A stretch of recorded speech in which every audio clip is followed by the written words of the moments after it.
Voilà, donc apparemment, quand tu dépasses les 26 ans et que tu es une femme célibataire, sachez que vous êtes périmée. Et là, je vous le dis, j'ai besoin de quelqu'un, j'ai besoin d'un homme. C'est les deux seuls que j'ai voulu vraiment. C'est les deux seuls que j'ai voulu voir et ça n'a pas abouti alors que j'avais l'impression que ça se passait bien. Je sais que je suis faite pour partager une vie de couple, quoi, pas pour être une femme seule. Nouvelle vidéo, nouvelle réalité. Ce que tu vas voir ici, c'est du brut et du concret. Alors c'est parti. Les gars, hier j'ai eu un débat avec un mec de 34 ans. Donc on était en soirée avec des amis, etc. Et on commence à discuter. Et je lui dis que j'ai 26 ans, que je suis célibataire, etc. Bon, pas depuis très longtemps, tu vois, mais quand même. Et que ça commence, les 26 ans, ils m'ont piqué un peu parce que bon, j'ai toujours pas trouvé la bonne personne, etc. Et il me dit, mais tu sais, là, de toute façon, tu vas arriver dans les âges où t'es périmé. Voilà, donc apparemment, quand tu dépasses les 26 ans et que t'es une femme célibataire, sachez que vous êtes périmé. Il me dit, ouais, tu sais, les hommes de 30 ans, même les autres en soi, ils vont s'intéresser à une fille de 22, 23, 24, mais à partir de 25, genre c'est plus pareil, c'est plus intéressant, etc. Les gars, je peux plus les hommes, la vérité, je peux plus. Genre, c'est quoi ces mentalités de merde? Oh, c'est un truc de fou. Devinez d'où il venait? Du Sud, évidemment, les hommes du Sud, les meilleurs. C'est le choc classique entre la réalité biologique du marché et le confort du déni moderne. Le mot périmé est brutal, certes, mais il n'est que la version mal dégrossie d'une vérité que cette jeune femme sent déjà à 26 ans. Le temps n'est pas l'allié de la femme dans ce jeu-là. On ne négocie pas avec la gravité et on ne négocie pas non plus avec les préférences masculines à coups de vidéos indignées. Conseil pour les hommes, ne cherchez pas à expliquer cette réalité à une femme qui ne veut pas l'entendre. Vous passerez simplement pour le méchant. Laissez la vie faire office de professeur. Restez poli, mais ne vous excusez jamais de vos préférences naturelles. Je me disais, parce que moi dernièrement je parle beaucoup avec ChatGPT en mode psychologue. Donc je lui pose des questions et j'essaie de comprendre des choses en fait, et il m'aide beaucoup. Et je me dis que ça me fait du bien, parce que c'est une sorte de meilleur ami à qui tu peux te confier. Et il va pas te juger, il va t'aider à trouver des bonnes solutions. Ça m'aide beaucoup. Ça m'aide beaucoup. Et là, je sais pas, comme ça, tout à l'heure, je pensais à un truc, je me demandais si des gens sont... est-ce que des gens souffrent d'être seuls? Est-ce que des gens à leur côté? Je me pose toutes ces questions. Et pardon, je suis émue, mais en fait...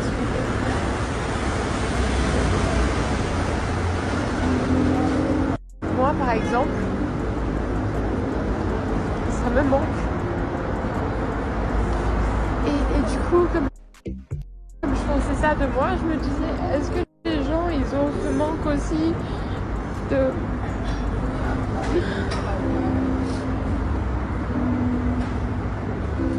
pas avoir cette personne à leur côté, avec qui on peut partager des choses. Voilà, moi je sais que je suis faite pour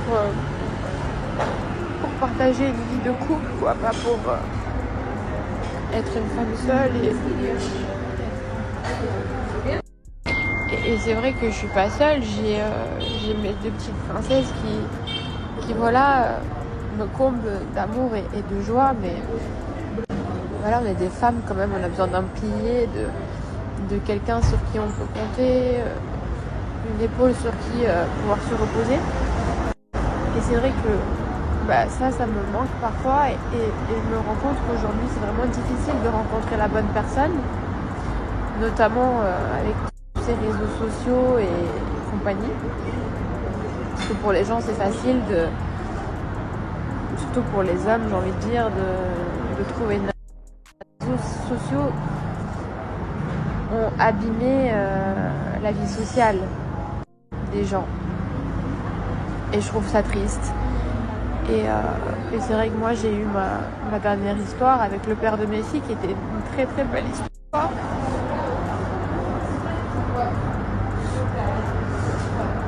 Et aujourd'hui je me dis que j'ai envie de refaire ma vie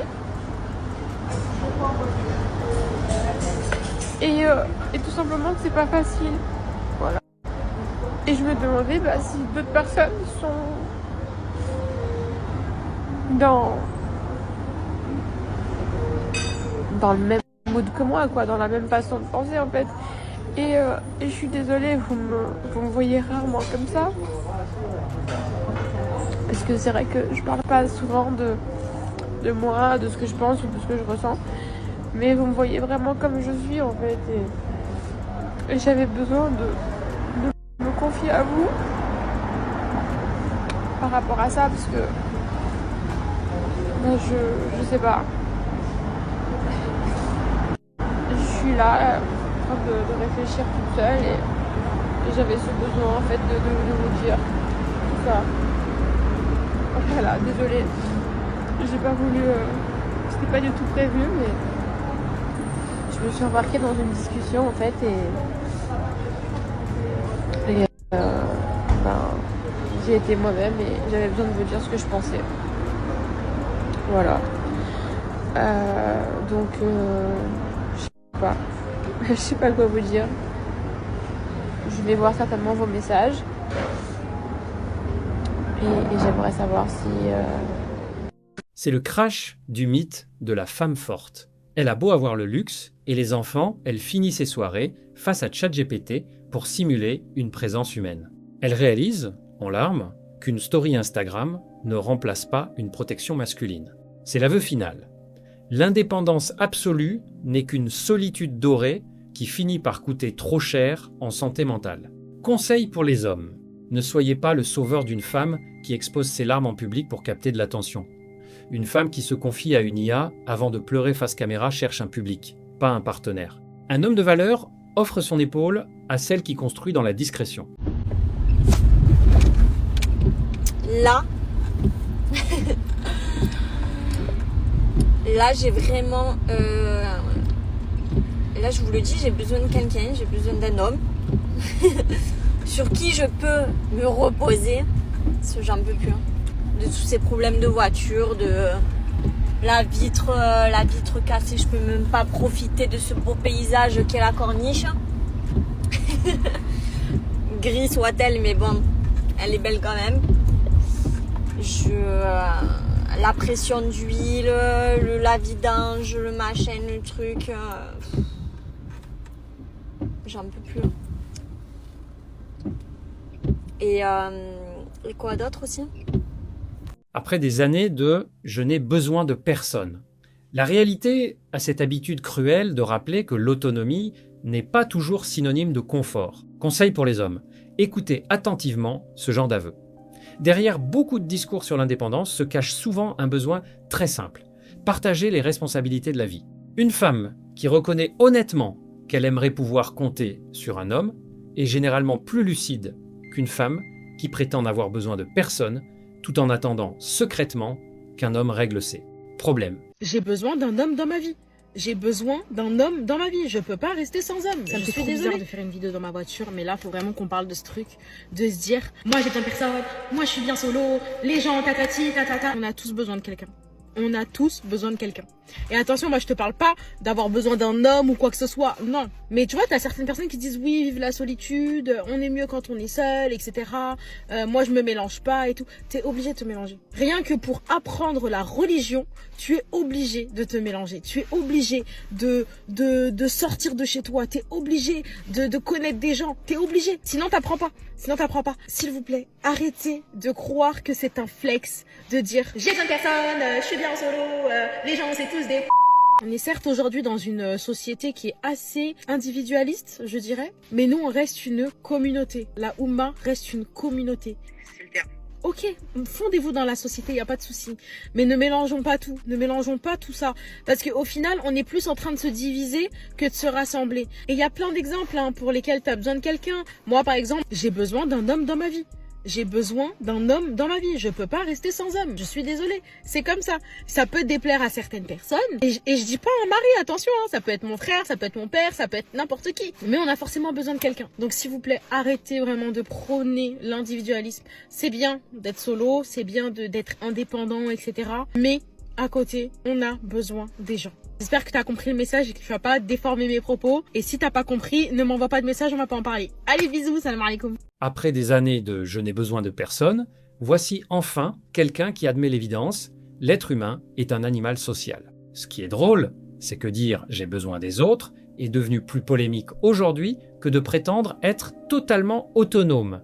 Comme quoi, certaines idéologies modernes ont réussi à faire passer un besoin humain fondamental pour une faiblesse. Conseil pour les hommes. Retenez les femmes qui assument avoir besoin des autres. Elles sont souvent plus lucides que celles qui confondent indépendance et isolement. Reconnaître qu'on a besoin d'aide, de soutien ou de présence n'est pas un signe de faiblesse, mais de maturité.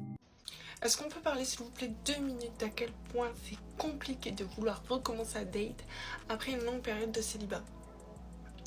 Ça fait 2 ans que je suis célibataire. Bon, entre deux, j'avoue, j'ai date 1 ou 2 zouzous. Mais là, j'en ai marre. Ça me fatigue. Déjà, ça demande de l'énergie parce qu'il faut que tu t'intéresses aux gens. Ok? Donc j'essaye de m'intéresser aux gens. Sauf que les gens, désolé, hein, mais vous rendez pas la chose facile parce que, parlez de vous un peu. Et en fait, elle va pas dire, oh, moi je fais ça dans la vie et moi je fais ça, genre, oui, mais toi t'es qui? Genre, t'es pas que ton boulot quand même. Genre, c'est quoi ta personnalité? Qu'est-ce que. Et en fait, ça m'intéresse pas. Genre, rien que par.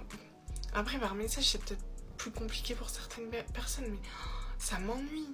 Ça m'ennuie, mais à un point, genre, j'ai pas envie de les voir. En fait, tu m'ennuies par message. J'ai pas envie de m'ennuyer dans la vraie vie. Et du coup, j'ai pas envie de donner du temps dans ma vraie vie parce qu'à côté de ça, genre, je sais que je peux prévoir des trucs avec mes amis et que je vais m'amuser. Donc, en fait, j'ai déjà un emploi du temps assez chargé en ce moment. J'ai même pas envie de te mettre dans les trous parce que ça ne m'intéresse pas. Sauf que si je mets personne dans les trous, je peux pas date. Sauf que moi, j'ai envie de date parce que j'ai envie de je sais pas, j'ai envie de date, j'ai envie de reprendre le truc, quoi. Je vais te dire un autre truc qui me saoule, c'est que j'ai du mal à trouver les gens intéressants. Vraiment, mais vraiment, il faut pas le prendre genre en mode j'ai un ego surdimensionné ou quoi. C'est juste genre, désolé, non, ce que tu me racontes, ça m'intéresse pas parce que tout ce que tu me racontes, c'est pas... Ça me touche pas en fait. Et quand c'est le cas,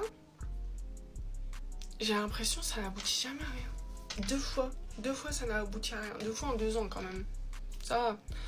Mais parce que c'est les 2 seuls que j'ai voulu vraiment. C'est les 2 seuls que j'ai voulu voir et ça n'a pas abouti alors que j'avais l'impression que ça se passait bien. Donc ça me saoule. Tout est red flag. Déjà tout est red flag. Franchement, genre quand ça fait 2 ans, genre t'es tellement tout seul. Enfin, tu fais tellement tout comme t'as envie que le moindre truc, franchement, ça devient red flag. C'est incroyable ça. Je pensais pas que c'était possible. Je commence à me dire que c'est peut-être moi, le red flag. Vraiment. Après 2 ans à vivre exactement comme elle veut, elle découvre soudain le principal défaut de l'indépendance totale. Les autres existent. Tout le monde est ennuyeux, tout est un red flag, personne n'est assez intéressant et les 2 seuls hommes qui lui plaisaient ne l'ont pas choisi. Conseil pour les hommes. Quand une femme trouve que presque tous les hommes sont inintéressants, le problème n'est pas forcément la qualité des hommes disponibles.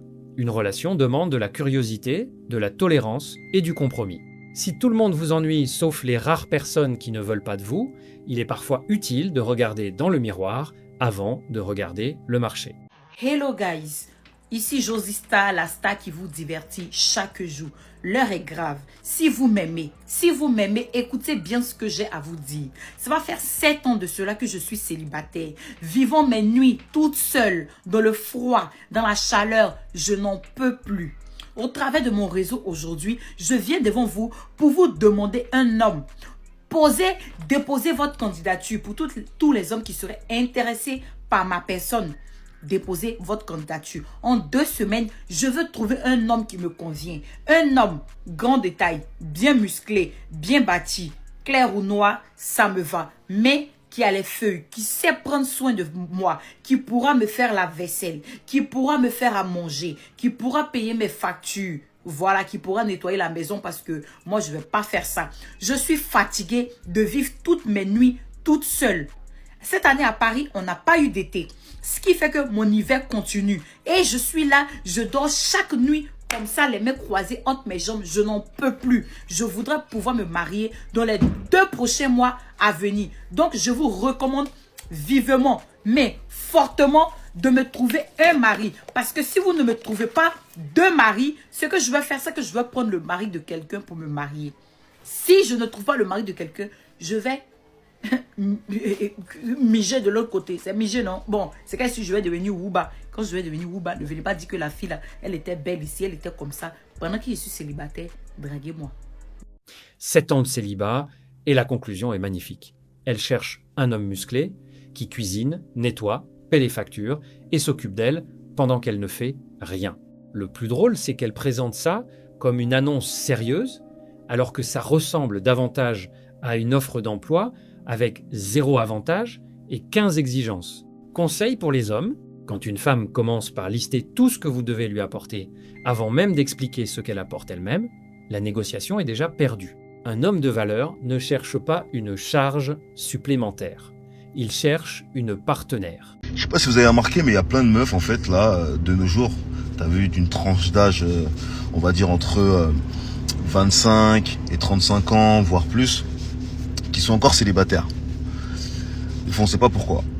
Alors je vais vous donner la raison, du moins une des raisons, c'est qu'en fait maintenant ces meufs là, de nos jours avec l'abondance de choix qu'il y a, eh ben se retrouvent à avoir des critères précis et pointus. Donc elles vont se dire je suis exigeante, c'est normal, je sais ce que je vaux, et gna gna gna, et gna gna gna gna gna. Tu vois ce que je veux dire, tous ces trucs là. Et en général elles ont des critères genre moi je veux un mec d'1m90, qui est balèze, qui fait de la muscule, qui touche tant, qui fait ci, qui fait ça, qui est comme ci, qui est comme ça, tout plein de critères, tu vois. Et elles bloquent sur ces critères-là. Tout ça parce qu'elles sont influencées, parce qu'elles voient par les trucs qu'elles voient sur Instagram, des réalités, etc. T'as vu, elles veulent des profils. Elles cherchent des profils bien précis. Donc elles passent leur temps à chercher ce profil-là, tu vois, sans se dire que peut-être ça pourrait marcher avec un mec qui a pas les mêmes critères. Donc elles bloquent sur leurs critères à 2 francs et elles se retrouvent à chercher. Des fois elles trouvent, mais ça marche pas. Puis elles continuent, puis elles bloquent sur leurs critères en se disant que elles ont raison. Et au final elles se retrouvent à des âges avancés où finalement elles sont plus très intéressantes et j'irai pas jusqu'à dire plus personne ne veut d'elles, mais en tout cas le choix c'est restreint, tu vois pas. Donc moi j'ai envie de vous dire, t'as vu, essayez de revoir vos exigences et vos trucs un petit peu pas à la baisse, mais revoyez vos critères. Parce que c'est pas ça qui va faire que vous allez, enfin, c'est pas vos critères qui vont faire que vous allez trouver la personne qu'il vous faut. Si c'était aussi simple, ce serait, tu vois, voilà. Donc moi je vous conseillerais de changer vos critères ou au moins de les moduler et de trouver quelqu'un qui vous soutient, qui vous aime sincèrement et qui est là avec vous comme ça, quoi, tu vois. Donc essayez de réfléchir à ça et peut-être que vous allez trouver quelqu'un. Parce qu'à bloquer sur vos critères, vous n'allez jamais... C'est le crash test entre les délires d'Instagram et la vraie vie. À force de chasser un Ken musclé d'1m90 avec un salaire de PDG, ces femmes oublient qu'elles ne sont pas les seules sur le coup. À trop vouloir le profil parfait, on finit par passer sa vie dans la salle d'attente. Conseil pour les hommes. Ne soyez pas le lot de consolation d'une femme qui revoit ses critères par dépit. Si elle ne s'intéresse à vous que parce que son prince charmant ne s'est jamais montré, vous n'êtes qu'un choix par défaut. Un homme de valeur ne remplit pas les trous d'un emploi du temps. Il est la priorité ou il n'est rien. Une femme sans l'homme ne vaut rien. La femme a besoin de l'homme parce que l'homme, c'est lui qui construit tout. Comprends que même dans l'âge moderne, au Moyen-Âge et dans les temps modernes, la femme avait besoin de l'homme pour qu'il se bat, pour qu'il aille chercher la nourriture, qui construit le bois pour faire des cabanes. Sans l'homme, la femme ne peut pas construire réellement quelque chose. L'homme a fabriqué la maison. Est-ce que tu verrais une femme soulever un chantier, porter des briques de 50 kilos, 100 kilos? Le chauffage, le confort, la maison, la lumière que tu as, pour faire tes vidéos, ou pour bien te reposer, ou pour faire tes playbacks. C'est l'homme qui l'a fait. La femme a tendance de renier l'homme. Mais une femme sans l'homme n'a pas ses repères. Elle ne peut pas réellement évoluer. La femme, elle pleure la nuit, parce qu'elle sait qu'au fond, elle a besoin d'un homme. Elle aime juste montrer qu'elle n'a pas besoin. Mais chaque femme a besoin d'un homme dans sa vie. Si une femme n'a pas un homme, elle n'est rien. Elle ne vaut rien. Elle ne pourra pas évoluer dans sa vie. Sinon, ce serait la fin du monde. Soyez fiers de votre rôle de bâtisseur et de protecteur. Un homme qui crée de la valeur, qui assure le confort et la sécurité, n'a pas besoin de quémander du respect. Il l'impose par les faits. Ne vous laissez pas intimider par les discours qui tentent de rendre votre utilité obsolète.